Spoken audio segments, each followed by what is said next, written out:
their very best. And luck with that. Now, the nation's tuned into him for 17 years. And for that, I know, that's how old you are, Greg. And the last 6 millions of people across the country have woken up each morning with Radio 1's Greg James. Yeah, but when breakfast is over and Greg heads home, he's recently been acting like a bit of a twit. Oh, you're not a twit. You're not a twit. No, I am a twit. You're all right. Absolutely true. That's because he's been hard at work bringing back to life.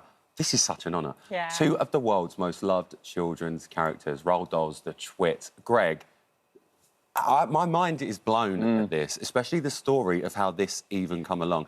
There is no way that you would ever believe that such a protected brand, let's say, like Roald Dahl or anything like that, would just go, yeah, go on, have it. Did Greg? Well, yeah, what happened?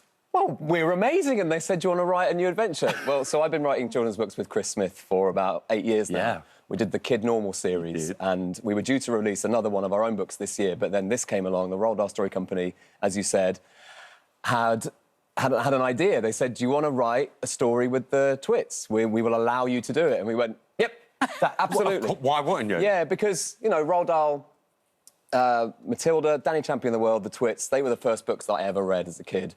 Got me into reading, and the stories are still incredible. The characters are still incredible. They're loved. But the original Twits was like nearly 40 years ago. It's a long so time. It is amazing. We didn't actually think about that while we were writing because you get overwhelmed. But we had such a great time writing a brand new adventure. It's not a retelling. This is a new story. We've added some new characters to it, but you've still got the disgusting, revolting Twits at the centre of it. Wow, so you've been, you know, have the responsibility of bringing in all these new characters. What are they like? So the idea is it's called The Twits Next Door. Yeah. And imagine the Twits have some new neighbours, and imagine you move in next door to the Twits. That's essentially the premise. So this family you can see behind me...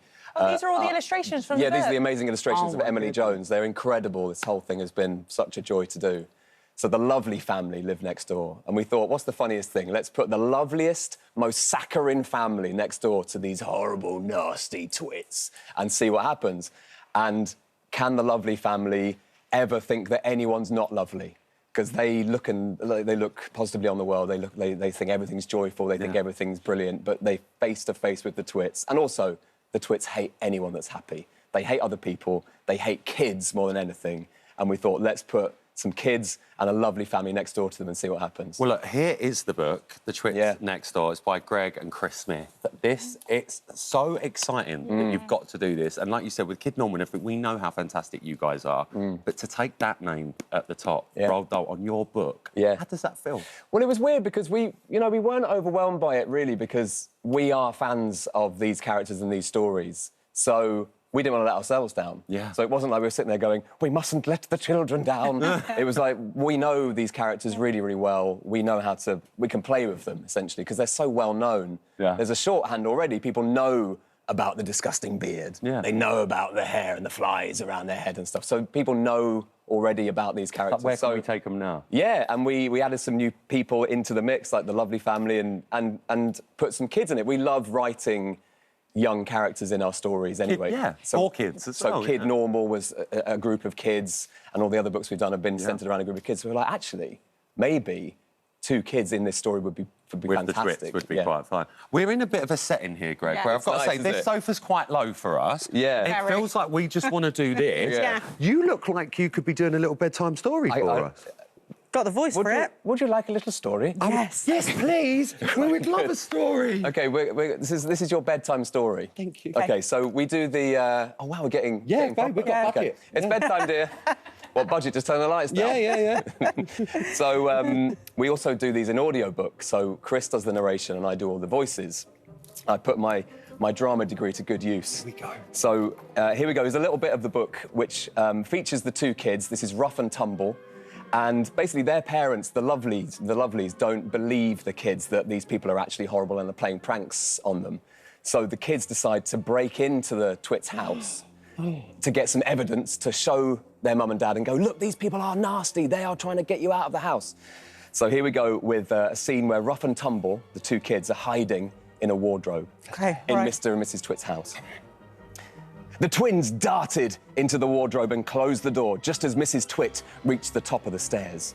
Unfortunately for Rough and Tumble, the wardrobe was exactly where Mrs. Twit was heading. She'd come upstairs to fetch a coat. But when she opened the wardrobe door, she was startled to find two very similar-looking children inside staring back at her. Mrs. Twit let out a long yowl like a scorched seagull and collapsed on the bedroom floor. Rough and Tumble, terrified, screamed right back at her. "What is it? What's going on?" yelled Mr. Twit from downstairs, hearing the yelp and the thump. "Demons!"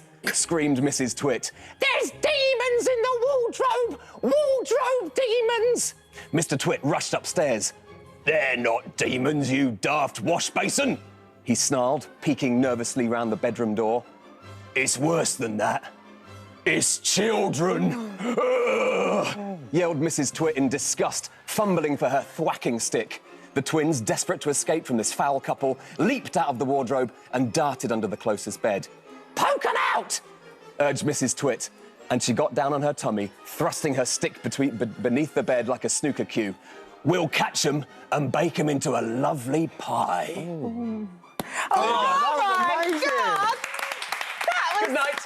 the best story time I think I've ever heard in my life. You come round and do that for us, Love to. please, just one night. Yeah, Just love to. sit So there. good, Yeah. all the voices. The voices are impressive. One of the things we like to do when we write these is we like to go to schools and go to libraries and do shows for kids and stuff. Yeah. And actually, one of the really fun things is because I don't know if you can tell, I love performing. Yeah. But I like encouraging kids to sort of read stories, but also let them know that you can write them. Because when I was a kid, a radio presenter came to my school as a sort of guest. And it was the first time I saw a human being who was doing a job that I wanted to do.